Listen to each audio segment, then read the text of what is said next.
Salut les petits potes, c'est AJ. Nouvel appart, nouveau studio, je suis de retour pour faire des vidéos. Je cherchais justement une idée pour vous faire une vidéo et là je me suis rendu compte que j'utilisais un plugin sur quasiment tous mes morceaux.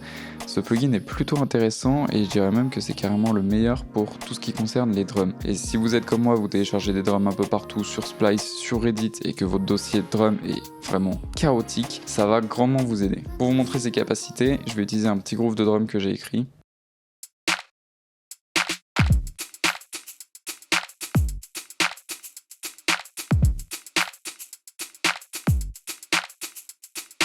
Ce plugin a une interface juste fou. J'aime tellement ce design avec un peu constellation, ciel étoilé. Là, vous allez clairement me dire c'est quoi ce bordel, tu nous parles d'organiser les drums.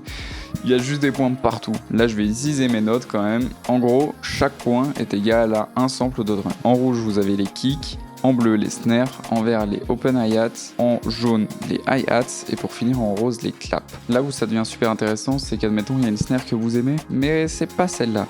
Au lieu d'appuyer tout le temps sur la flèche du bas et en entendre 12 milliards, XO a une fonction de recherche similaire, c'est-à-dire que vous cliquez sur votre snare, vous appuyez sur les flèches de droite et il va vous proposer automatiquement dans votre base de drum celle qui y ressemble et qui pourrait enfin vous convenir. Et ça, je peux vous dire que ça fait gagner du temps. Une fois que vous avez trouvé celle que vous aimez, vous appuyez sur la petite flèche pour assigner la ligne et c'est parti. Maintenant que j'ai fini de choisir mes drums, on va passer aux deux parties que je préfère. La première, c'est celle qui permet de modifier votre son facilement à votre guise. Là par exemple, je trouve mon kick trop long. Je peux appuyer ici et réduire simplement son decay. Je peux aussi changer son pitch, couper les fréquences, les rendre plus ou moins sensibles à la vélocité.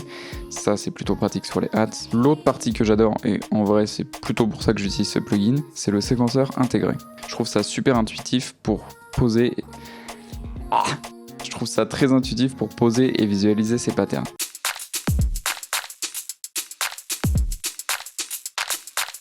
Le dernier aspect que j'adore avec ce plugin, c'est deux petites options qui rajoutent énormément de vie à vos drums. La première, c'est l'accentuateur qui permet de moduler la vélocité. Par exemple, ici sur mon charlet, il y a possibilité que je fasse des modulations plus ou moins lentes ou plus ou moins extrêmes.